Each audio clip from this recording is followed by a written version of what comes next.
Elevated horror. Horror for non-horror fans. Horror that focuses more on dramatic elements rather than gore or shock. There's also less jump scares. You have movies like Hereditary, The Babadook, The Witch, or even the folk horror film Midsummer.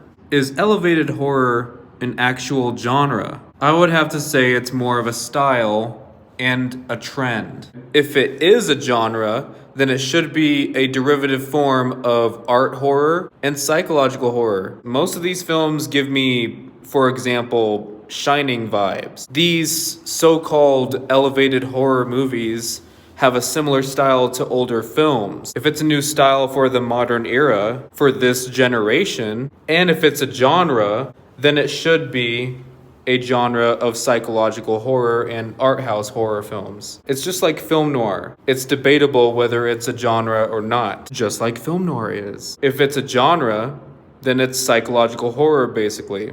I honestly think that's what it is if it counts as a genre. Maybe we're in the early stage of elevated horror and we don't understand elevated horror yet. Maybe that's why we don't consider it a genre per se. Maybe elevated horror is like the A24 style, well, mostly A24, but anyways, A24 style horror film for this generation. It's basically psychological horror in a certain type of style. That's my opinion.